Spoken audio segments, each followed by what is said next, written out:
Hey, this is Paul talking about our favorite topic, A Course in Miracles, and talking about the body today. And Holy Spirit, I was trying to think of how to summarize this, and Holy Spirit has labeled it the body as a symbol.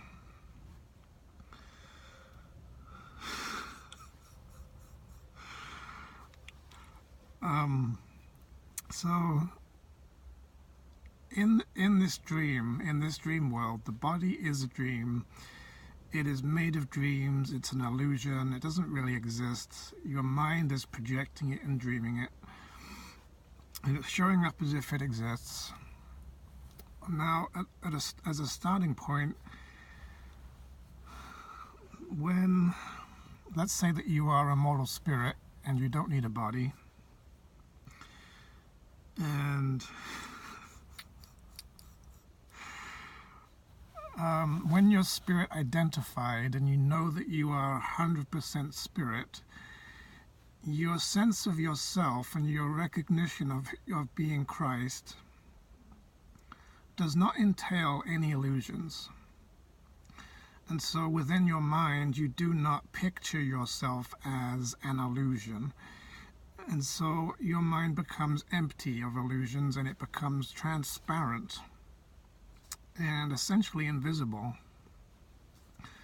And in that invisibility, there is no body. This is the state in which the body has disappeared and doesn't exist. When your mind becomes identified with a body, which actually really should be as a body, body identification doesn't just mean the body's there and you come along and you just sort of attach to it. It's that you come along without a body, and then you make a body as part of your belief that you are an illusion, that you're limited, that you're sinful, that you're separated off. You picture yourself as something limited and small, and so now your mind is trying to represent its sense of who am I, what am I, and it thinks that it's a body. It thinks it's an illusion, it's a form, it's a separate thing, and that materializes the body in the mind, because the mind is now saying, this is what I am. I'm a body. I'm not a transparent, invisible spirit. And so the body then shows up. And it's by re-identifying with spirit that the body disappears. You don't leave a dream of death through death, but by truth, because as to become fully identified with spirit, you're no longer believing that you are made of dreams, or that you are an illusion, or that you are a body, that you're limited in any way. And so your mind doesn't picture yourself as a body anymore, and therefore doesn't make the body show as an image. It's a three-dimensional image that your mind is projecting like a movie projector. You're sending out this picture frame by frame. And the interesting thing about that is that your mind is 100% responsible for making the body show up at all, in whatever state it's looking like, whatever condition it's in. You're putting that same picture there over and over and over, just as a movie would. So if you had the movie reel of the film, each frame of the movie, the light shines through it and projects the image.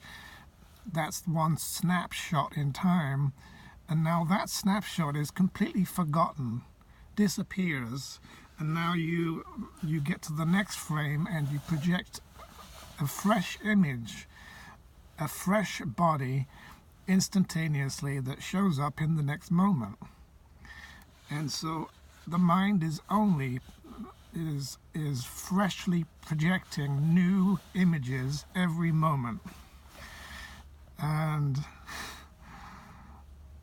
at no time does one image cause or have influence over another image. One frame does not influence another frame in this projecting process.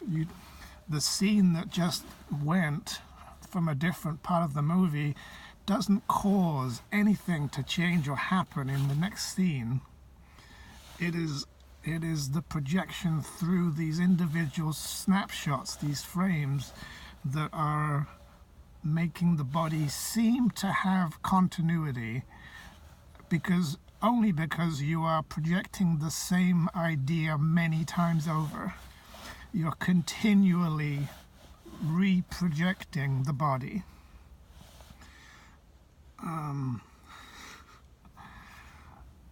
And so if you have the same belief system and the same decisions, the same choices and values over a period of time, and you're reprojecting through that filter over and over and over, it's going to look like an illusion that the same body is showing up through time and seeming like it has a continuous something, that it has a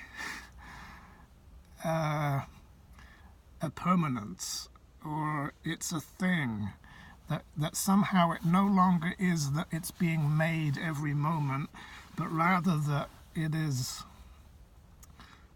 it just happens to be being projected in the same way each moment, and so it looks like it's identical to the image that showed up just now, making an illusion that the body has some kind of continuity of its own, which is the illusion that the body really exists.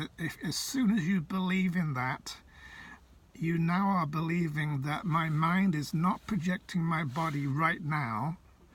It projected it sometime in the past, and now the body's there, and it has its own existence, and stuff that happens to it causes changes in the body, and those changes are sort of held there in the body by the body, and now it continues and perpetuates through time, as if to say, this thing that happened to the body image back here had a cascade of chain reactions that carried with it and continued with it, as if the body itself was attacked, as if the body itself was sick, as if the body was hurt, as if the body has a life of its own and continues through time as one object.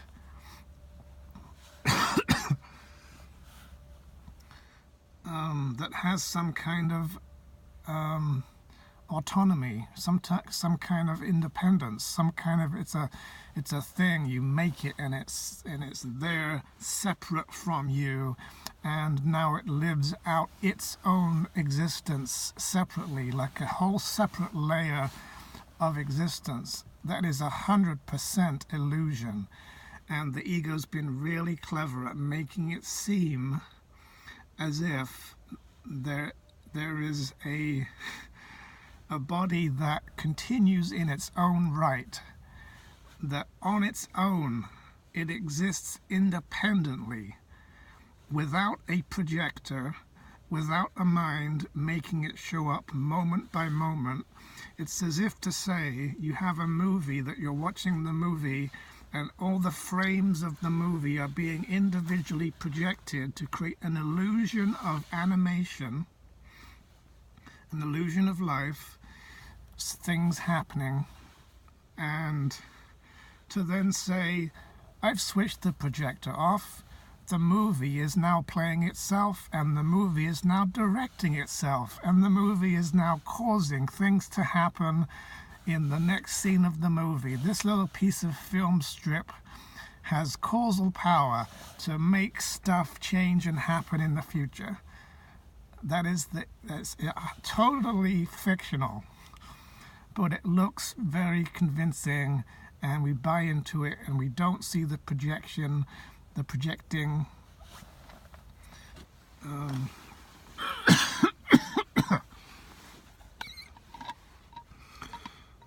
And so we think the body exists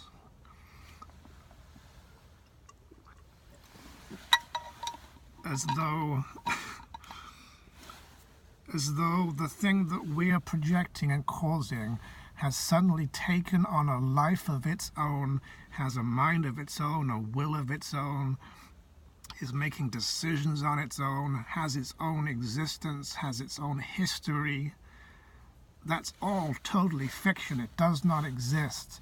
At no point in time does the body exist. It's either anticipated or remembered. It's never really a concrete, objectively real thing at any time. It is only ever the projection, the continuous projection, like having a flashlight or a torch and switching the light on and shining this beam of light, and so long as you hold on to the on switch, the torch is lit and it's shining. So the body seems to be continually projected. As soon as you switch off the switch, it disappears.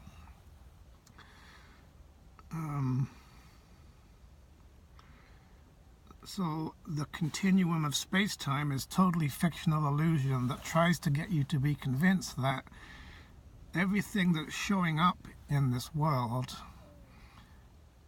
isn't a projection from anywhere else, that there's no projector, nobody's making it, nobody's putting it here, that it somehow is separated off from its cause, and it's an effect that has been separated from its cause, and now you've awarded it a sense of existing on its own and being its own cause, as if to say this world is the source of itself. It's first-hand reality. It's the origin of reality. It's where things are real.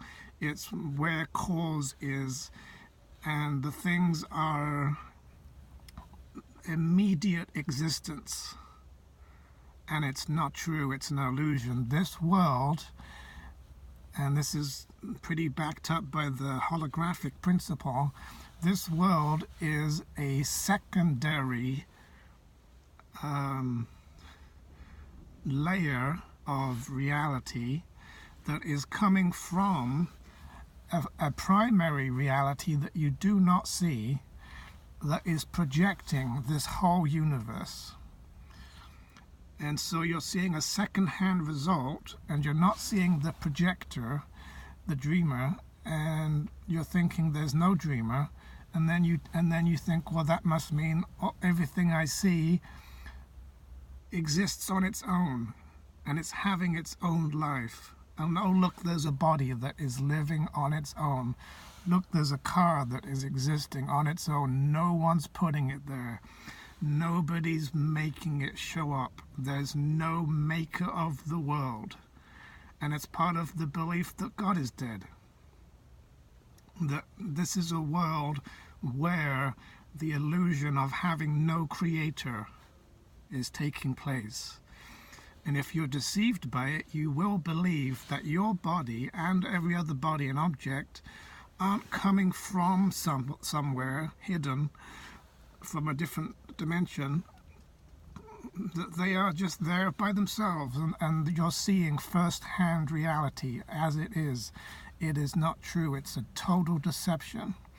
There is another step that came before this world that is putting this world there. It is projection. The mind is back here hidden and invisible to this world, and is projecting the body, the world, events, the illusion of cause and effect on this level, the wind blowing and making the leaves move, when in fact it's making the wind and making the movement in the leaves to make it seem as though the wind moves the leaves, but the wind does not move the leaves. The mind moves the wind, and moves the leaves. It is the difference between horizontal causality and vertical.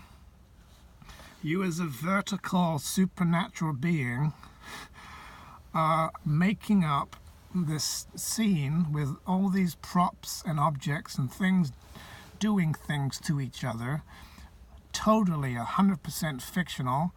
Nothing is doing anything to anything else on the horizontal level. All of the cause is above or behind or beyond this world, and you're only seeing the toys moving around as the child plays with the toys and pretends that things are happening. It moves the car and pretends the car's driving, moves the body and pretends the body's walking on its own. It's a big illusion.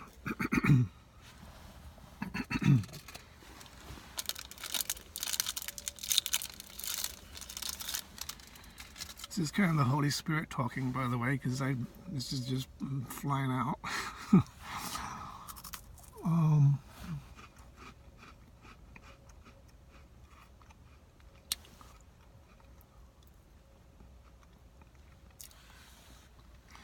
So your body, what Jesus says is the body is not an end in itself.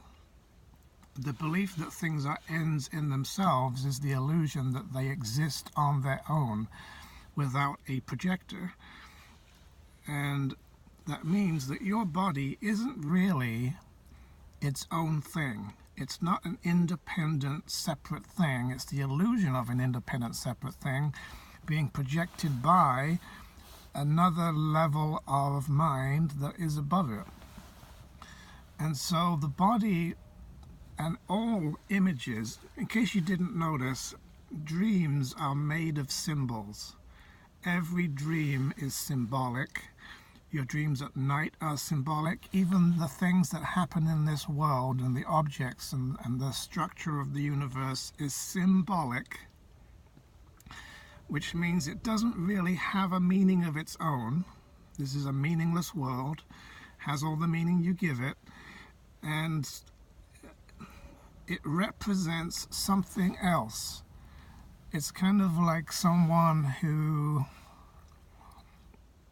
is a messenger and is there to bring a message, and the message isn't their own message. They're only there to represent and to sort of say, here's what someone else says. The body is like that. The body is a symbol that it doesn't have its own identity. It doesn't have a mind or a will or life. The body is not alive. It's just an image. Images and illusions do not have life. Life is eternal.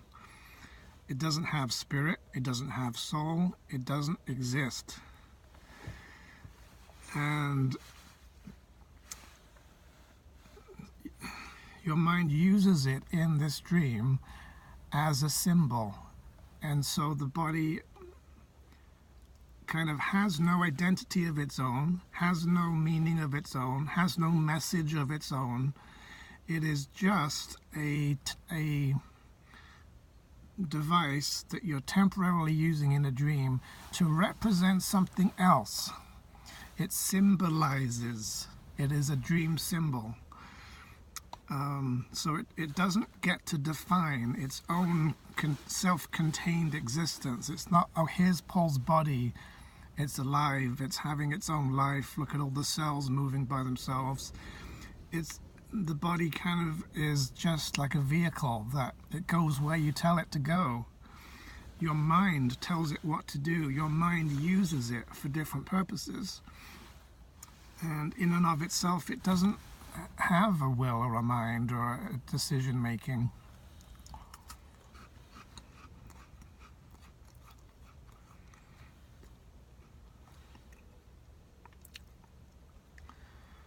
So if you can realize the body doesn't have anything inherent to itself, that you could say this is the body's something. It's not the body's sickness. It is not the body's body. It is not the body's words. It's not really the body's sensations. It's empty, it's blank. It's a canvas on which you project your own stuff. And you use it to symbolize something. And the thing that it symbolizes is your state of mind, your beliefs. The mind makes this decision, as it makes every decision responsible for the condition of the body. So the mind is at all times making the body show up. It is the only cause of the body, because it is the movie projector. The body is the movie image. The body's never anything other than an image. If you can imagine that there would be like a holographic display or something where the projector is projecting a three-dimensional object in space and it looks real, but you can put your hand through it because it's just light, and you can't do anything to that image. You can't attack it, you can't make it sick, you can't destroy it, you can't kiss it, you can't do anything. You pass through it. It doesn't really exist. It's an illusion of an object, and it has no properties of its own. Everything about it is determined by the projector. And the projector is constantly projecting fresh pictures.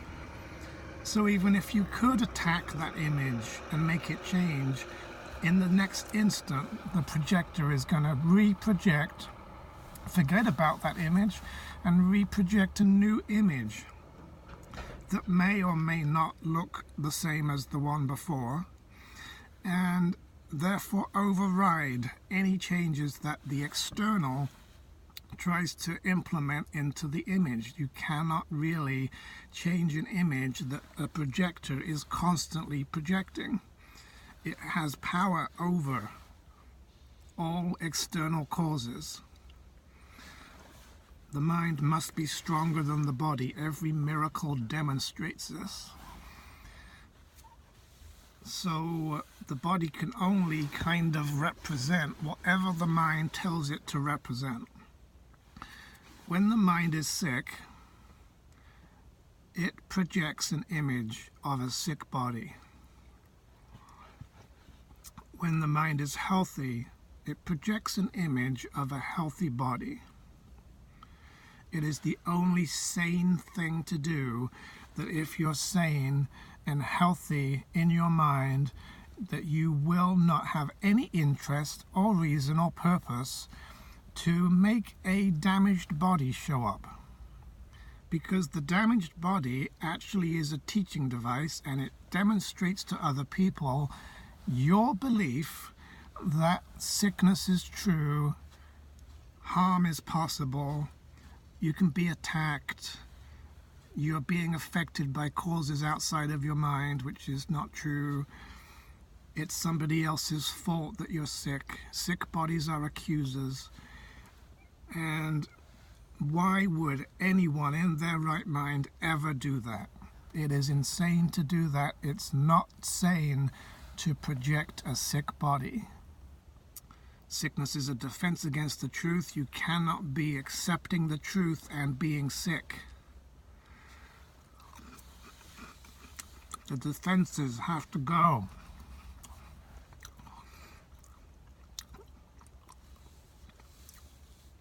The guiltless mind cannot suffer. The mind, being sane, heals the body. A sick body makes no sense. And so in the dream, here's the thing, your mind, a broken body proves your mind has not been healed, and it's undeniable proof, because let's say the only way for your body to show up as an image of sickness is if your projector is sick. The only way for your body to show up as an image of health is if your projector is healthy. If the lens on the front of the movie projector is broken, it's going to interfere with the image that's projected, distort the picture, and show up as sickness.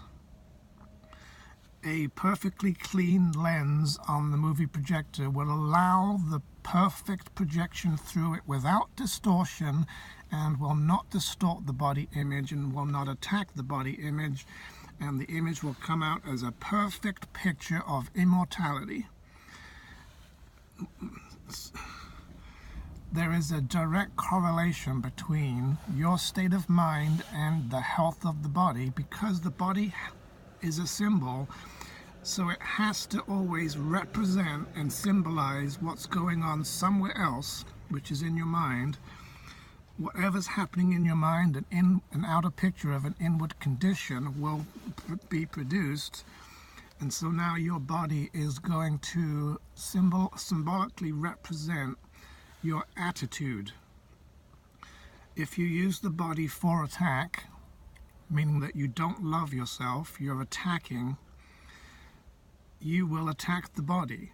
And that it's not that you attack the body as a thing and I come along and I attack it. It's that you, in your mind, in your identification as a body, decide to attack yourself and attack your self-image, and thereby the image that materializes out of that attack is a body that looks like it's been attacked. You project a new image of a sick body, a fresh picture of brokenness, a new frame in the movie film strip is projected out looking like it's sick. And it may look like it's the same as it was 5 minutes ago and 5 days ago. It may continue, the sickness, or the sickness may seem to develop or transform or change. It's not changing in the body and transforming in the body. It's changing in the mind, in the projector. The projector is projecting a variable picture of sickness changing. It looks like the body's changing. It's not. It's the mind. The body always comes from the mind. It never has its own condition. The body is not sick or healthy. It does not cause its own sickness or health. The body does not need to be in and of itself healed, because the mind needs to be healed, and it will project a new picture based on its state of health. And the state of health, if it's healthy, will override the picture of crucifixion that you are showing to your brother and present a fresh picture of a miraculously healed body that doesn't have a continuation of anything that came before. And that can happen in an instant, that literally you could have had a disfigured hand, and then in the next moment the disfigured hand has disappeared, and now you have a perfect hand because your projector is making a new picture of health, having accepted some healing at the mind level. It is not possible to have a sick body with a healthy mind. Some people think that it's possible. They don't understand this teaching. There's a direct connection between your state of mind and the kind of picture that comes out of it. If your mind is healthy, your body will have to show up healthy, because the mind sees itself as healthy and is only picturing itself as healthy. So it projects an image of health. If your mind is sick, it sees itself as sick and so pictures itself as sick, and therefore materializes a body image in 3D space that looks damaged and sick. But the body's not really sick. It's just a representation of what's in the mind. And I think Jesus actually talks about that somewhere, about how the body is really a decoy.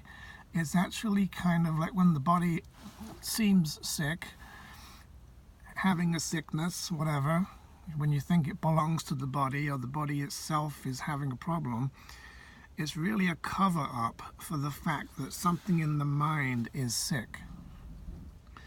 It's distracting you from realizing that you need healing at the mind level. That you address the sickness at its cause, not the effect. Change the movie, change the movie reel, put a different movie in, going to get a different picture, which cancels the previous picture.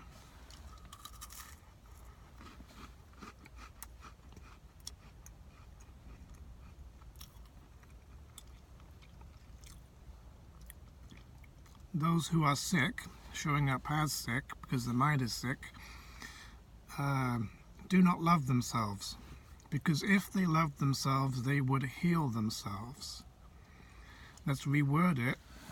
Those who are sick are attacking themselves, hate themselves, and want themselves to suffer.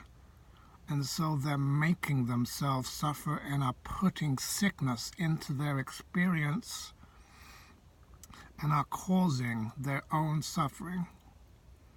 Because they don't love themselves, they're hurting themselves and making themselves show up as sick because their mind is hurting itself.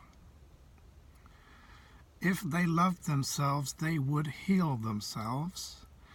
Those who are loving towards themselves are automatically having a healing attitude toward themselves. They're bestowing healing upon themselves that regenerates, restores, renews, undoes damage, reverses sickness and death.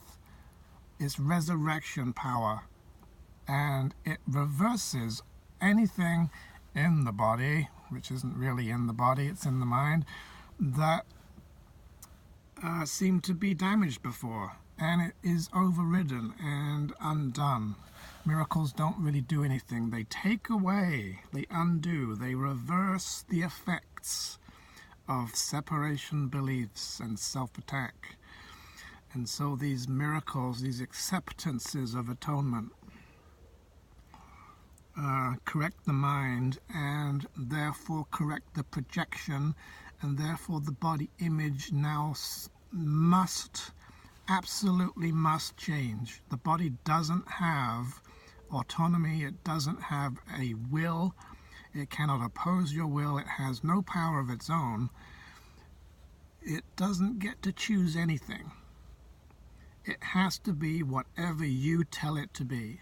However you use it makes it be the way it is. If you use it for attack, it is attacked, it becomes sick and weak, and it suffers and dies because that's how you're using it. You're attacking yourself. Based on the golden rule, if you try to attack others, you attack yourself. And the plans that you made for him, you're going to receive the consequences because of the golden rule, that what applies to you applies to the other as well, equally. If you see yourself as attacked, you will see your brother as attacked. If you see yourself as innocent, you'll see your brother as innocent. And so your use of the body to attack both of you will put a picture of crucifixion between you, a picture of the separation, illusions of attack between you. If you forgive yourself and your brother and see your equality and accept the golden rule instead of working against it, you will love yourself and your brother. You will close the gap, you will undo the separations, they will disappear, the signs of sickness will disappear, because sickness is separation, and health will result for your body and your brother, because now you're using your body for healing. It heals your own body and your brother. His mind and his body get healed because you choose healing.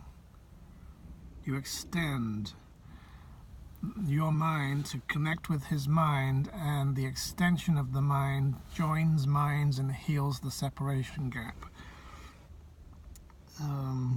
If you arrest the extension of your mind, which means you stop it or you block it or you hold it back, it fosters separation and induces illness. It is the only cause of sickness.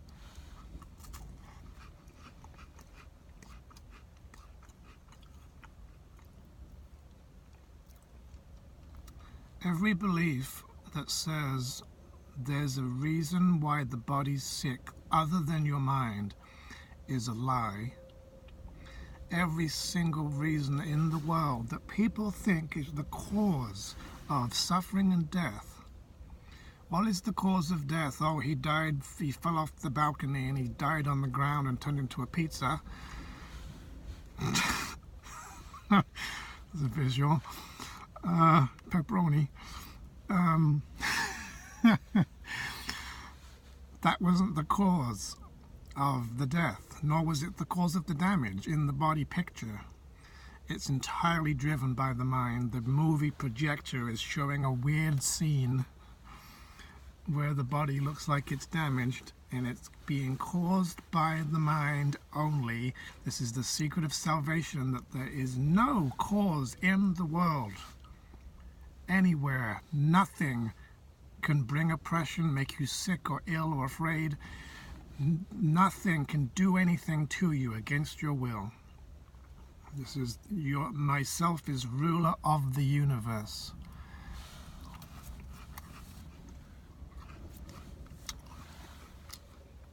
So when your mind is hating itself and is attacking itself and sick,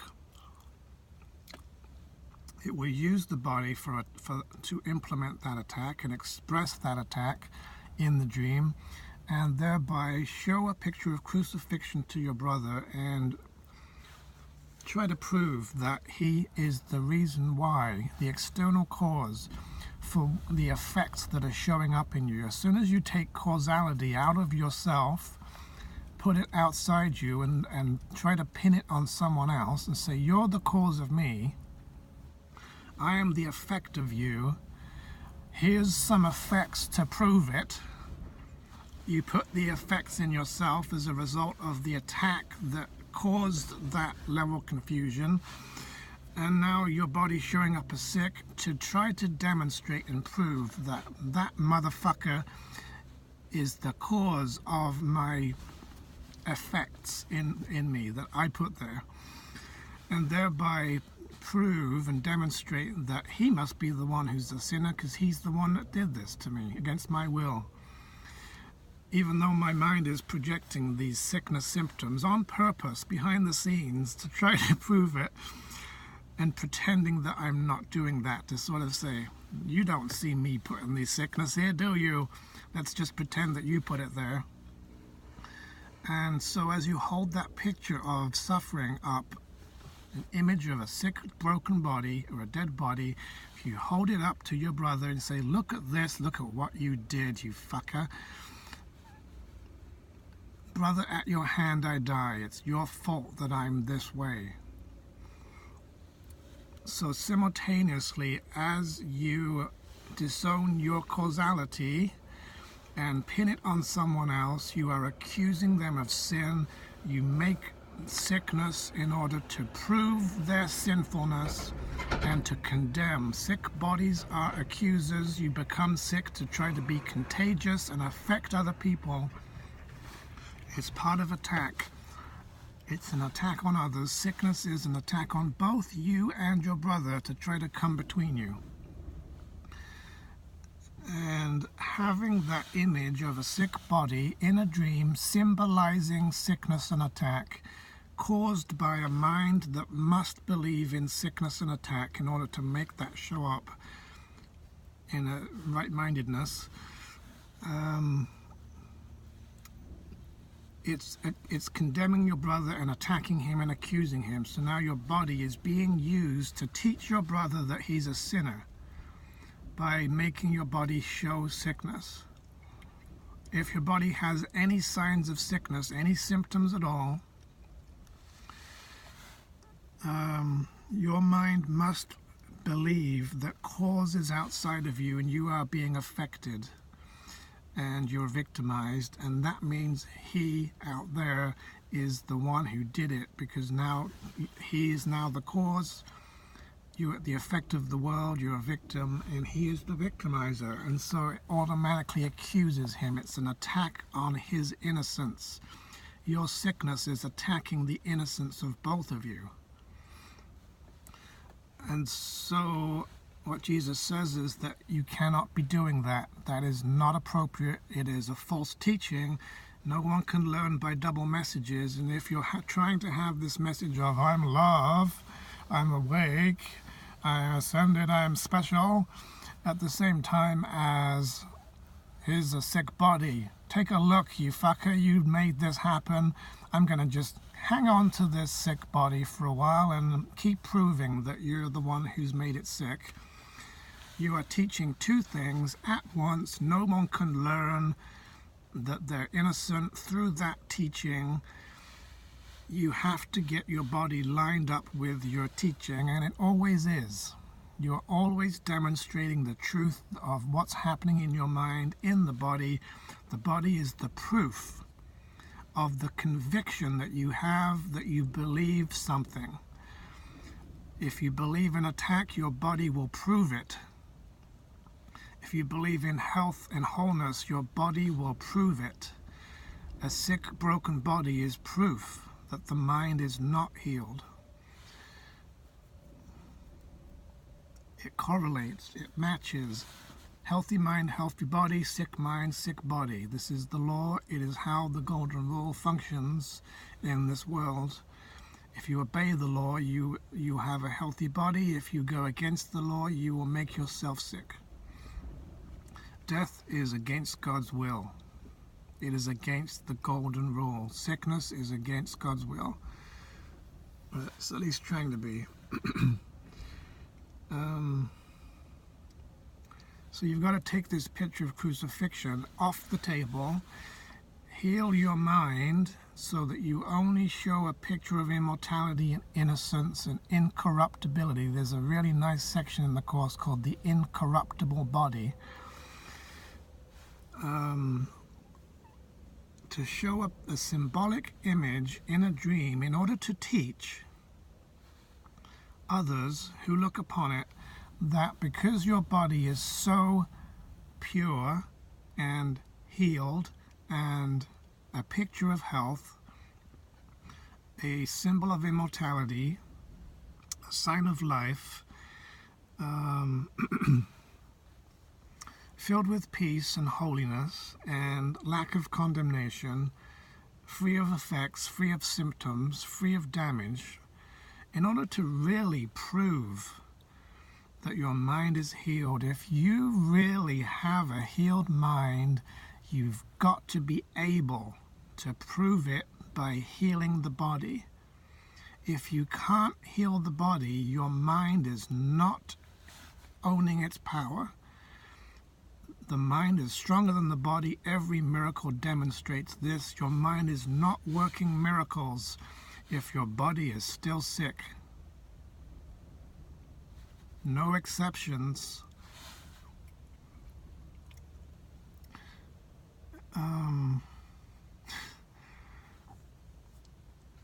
To be a miracle worker, you have to demonstrate, put your money where your mouth is.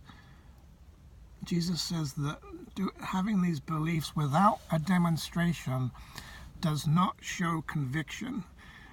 You've got to be able to show in a physical form a symbol of health, healing, wholeness, love, harmlessness, innocence, purity, sanity, the absence of attack, the absence of suffering, in order to give a symbol, a teaching that is so convincing that people look at this thing and they cannot deny it because their eyes are looking at it. They see the innocence, they see the harmlessness, they see the health, they see the lack of attack, and therefore it proves to their mind that they could not possibly be a sinner, because a picture of immortality is going to teach that the person looking at it cannot have sinned, because there are no effects showing up in this area of the dream.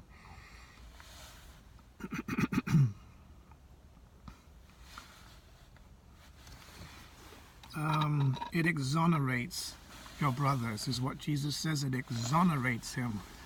It finds him not guilty. your healthy body does not attack your brother. He looks upon it and sees in it his own innocence because he doesn't see any effects there, therefore doesn't have any way to believe, even by himself, that he could have done anything wrong because he's not seeing any consequences. And so his belief in his sinfulness must be mistaken. A healthy body teaches your brother of his innocence.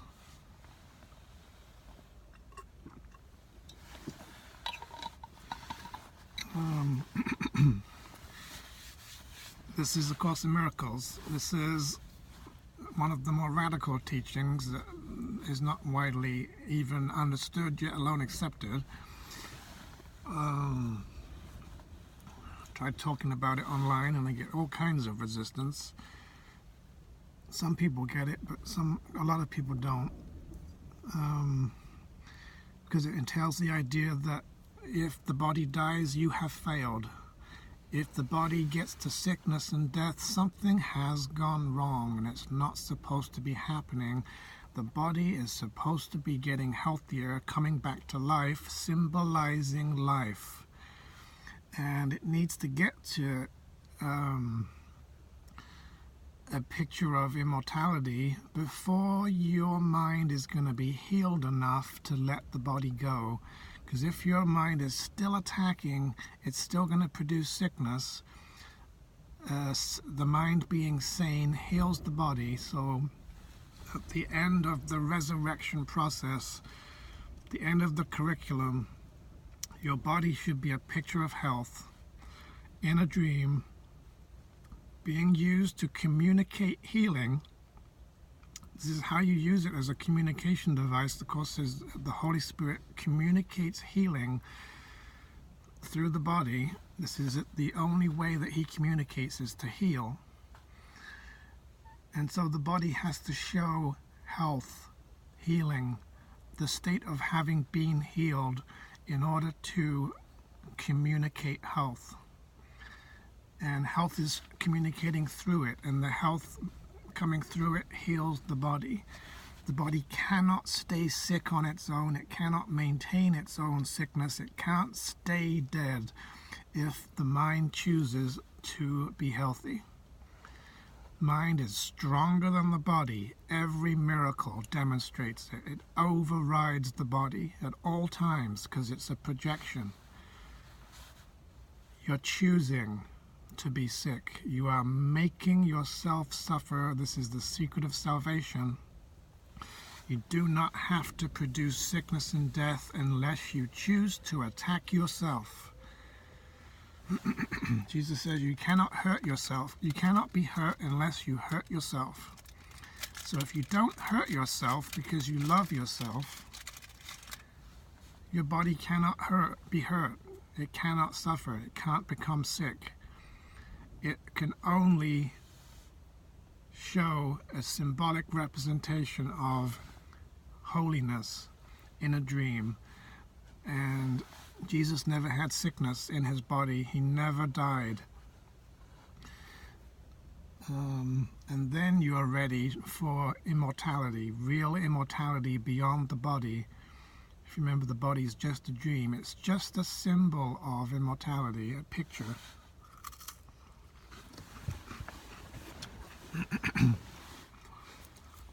Of course, says the Holy Spirit has an alternative picture for you to give to your brother. The alternative picture is the picture of a body that has been fully healed, that communicates to him in every way that there is only healing, there is only innocence, there's only life. Not a single sign of suffering, not a single symbolic representation of sickness, and especially not death. If you show death to someone in a dream with your body, you are trying to prove that the Son of God is dead, and that is totally the opposite of the resurrection. It is the absolute wrong direction to go in If you go towards death, you are literally heading in the wrong direction, because you're supposed to be going towards life. Eternal life, symbolized in the world as the body being a picture of health, as a communication device, as a teaching device. You've got to use it to bring the Word of God, the Word of life and holiness and innocence to others, and to depict it in front of their eyes so that they can believe and be convinced. No one can doubt such a demonstration. Jesus talked about how his body became lovely, a picture of loveliness. I gotta wrap it up and get back to something else. So the body as a symbol in the dream, it's always coming from your mind, and your mind gets to decide what kind of picture it shows based on its moodiness. I'm in a good mood, I'm going to show health. I'm in a shitty mood, I'm going to show death. If you're happy all the time and you know it, clap your hands, because your body's going to be healthy. It doesn't matter if the body's really healthy, it's just a picture. It's most important that your mind is healthy. A healthy mind projects a healthy body. Always. Guaranteed. If the body is sick, there definitely must be a belief in separation somewhere. Anyway, there you go. The symbol in the dream, the body symbol, symbolizes whatever you use it for and whatever you try to demonstrate is true. See you next time, and tally-ho!